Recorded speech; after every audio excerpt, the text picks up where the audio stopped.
Bom dia, a paz de Jesus, amor de Maria, começando o nosso cafezinho com Jesus, em nome do Pai, do Filho e do Espírito Santo.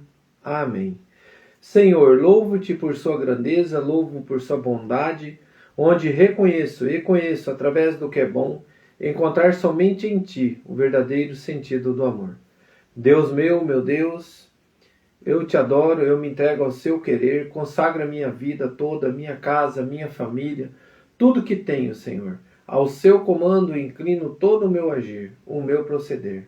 A vós, Deus meu Deus. Queridos irmãos, que a graça e a paz estejam no nosso coração. Nós estamos degustando o catecismo da Igreja Católica. Como é maravilhoso a gente ter esse momento de estudo, esse momento de conhecimento diante da fé, da doutrina cristã, da tradição, do magistério, da palavra de Deus, unido num entendimento, num só espírito, para que a gente possa compreender os desígnios de Deus diante da Igreja de Cristo. E como nós vamos ver hoje, um agir de Pedro, na palavra, onde que ele reconhece Jesus como Filho de Deus, porque o nosso tema hoje, o parágrafo 441 vai dizer, título, Filho de Deus e Antigo Testamento. Então, o 441, Filho único de Deus. Filho de Deus no Antigo Testamento é um título dado aos anjos, ao povo da eleição, aos filhos de Israel e aos seus reis. Significa então uma filiação adotiva, que estabelece entre Deus e sua criatura relações de uma intimidade especial. Quando o rei Messias prometido é chamado Filho de Deus, isso não implica necessariamente, segundo o sentido literal desse texto, que ele ultrapasse o nível humano, o que designaram Jesus como Messias de Israel. Talvez não tenha tido a intenção de dizer mais do que isto. Então, assim, quando eles chamaram Jesus de Filho de Deus, para eles não designava mais do que como todos os que tinham um relacionamento com Deus eram chamados filhos de Deus. Mas o verdadeiro sentido do Filho de Deus é reconhecido por Pedro. Tu és sim o Filho amado de Deus. Então o parágrafo 442 vai dizer assim, não acontece o mesmo com Pedro, quando confessa Jesus como Filho, como Cristo, o Filho de Deus vivo. Pois este responde com solenidade. Não foi a carne e o sangue que te revelaram isso, mas sim o Pai que está no céu. Mateus 16:17. Vamos pegar a palavra? Mateus 16:17. Simão Pedro respondeu, tu és o Cristo, o Filho de Deus vivo. Jesus então lhe disse. Então, para a gente compreender, Jesus pergunta quem que eles achavam que ele era. Porque eles confundiam que era João Batista, que tinha ressuscitado, tinha vindo dos mortos. E um falava, não, esse é o profeta. Então, assim, eles tinham vários questionamentos que o povo estava fazendo. E Jesus fala para eles, e uns diziam que era João Batista, outro Elias, outro Jeremias e um dos profetas. Jesus disse, e vós, quem dizeis que eu sois? E nós, eu e você, irmão, quem diz que Jesus é? Pedro deu a seguinte resposta. Simão Pedro respondeu, tu és o Cristo, Filho de Deus vivo.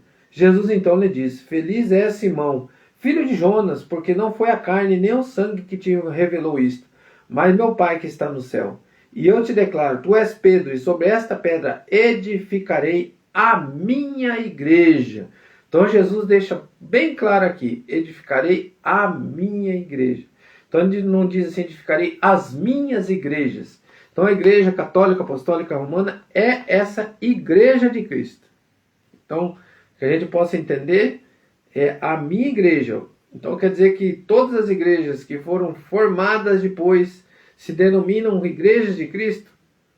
Porém, eu posso dizer assim, eu sou cristão, eu sigo os dizeres de Cristo, mas sigo pela metade porque eu não aceito a igreja de Cristo. A igreja de Cristo é imperfeita, ela não é perfeita, mas ele deixa bem claro que as portas do inferno não abalarão, o inferno não abalaria as portas da igreja dele. Então, queridos irmãos, é este mover, a igreja de Cristo. E aqui ele vai dizendo para nós também, vamos seguindo aqui o ensinamento do catecismo. Se Pedro pode reconhecer o caráter transcendente da filiação divina de Jesus Messias, foi porque este o deu a entender claramente diante do Sinédrio a pergunta dos seus acusadores, tu és então o Filho de Deus? Vós dizeis que eu sou, Jesus fala para eles. E o parágrafo 4, e lá ele continua dizendo assim: distinguiu sua filiação daquele que seus discípulos não dizem nunca nosso Pai, a não ser para ordenar-lhe, portanto, orai desta maneira: Pai nosso. Mateus capítulo 6, versículo 9. Então Jesus nos pede para chamar Deus de Pai. E aqui nós estamos sendo adotados filialmente como filhos amados de Deus, né? Meu Pai e vosso Pai. João 20, 17. Então, queridos irmãos, diante deste mover de Deus para a nossa vida, diante da presença de Jesus como Filho amado de Deus, este é o meu Filho muito amado, lá no batismo, ouçam-o, né? Então, quando nós ouvimos Jesus e nós aderimos à graça, nós nos unimos à unidade perfeita da filiação. Nosso Deus, nosso Pai, quando nós somos filhos adotivos em Cristo Jesus, nós nos unimos a Cristo e nós reconhecemos Deus como Pai. Porque Ele está no Pai, o Pai está nele, e quando nós abrimos nosso coração para a graça, nós aceitamos Jesus na nossa vida, nós aceitamos Deus como Pai. Coloca a mão no teu coração, e diante deste agir, irmãos, talvez quantas pessoas hoje sentem falta de um pai, sente falta de ter um pai, né? Ou você foi adotado, ou você foi rejeitado, ou talvez você tem um pai aqui, pai ainda, você reconheceu o teu pai como teu pai, mas você tem uma grande decepção, uma dor profunda, e tem a dificuldade de chamar Deus de pai, de amar esse pai. Com a mão no teu coração, meu irmão, acredite, o nosso Senhor Jesus, Ele veio curar todas as situações. E uma delas é dizer que eu e você temos um pai, o nosso Senhor, nosso Deus. Porque, como diz a palavra, aquele que aceita o Senhor, nós somos filhos adotivos de Deus. Porque nós nos unimos a Cristo e nós estamos com Ele. E se eu me uno a Cristo, como que eu devo rezar, Senhor? Olha como que Jesus ensina. Pai nosso, que estás no céu. Querido irmão, Ele nos convida a chamar Deus de Pai. Então eu te convido a gente encerrar este momento com a mão no teu coração. E quando você rezar esse Pai Nosso, você vai entender que você tem um Pai. Esse Pai, Ele é perfeito. Ele te ama. Ah, mas como que Deus me ama se acontece isso, aquilo? Querido irmão, o nosso reino é o céu. O nosso reino, Jesus sendo Filho de Deus, Ele foi atacado aqui. Então creia nessas palavras que eu vou te dizer. Creia. No céu não haverá choro nem ranger de dentes. Mas no inferno sim. No céu vai ser alegria. No céu nós vamos estar perfeitos na glória. Como Jesus esteve. Quando Ele ressuscitou, glorioso. Todos nós. Se faltou um dedo, vai estar perfeito. Faltou um braço, vai estar perfeito. Aquele que não tem seu corpo perfeito, vai estar perfeito. Por quê? Porque Ele veio e nos mostrou isso.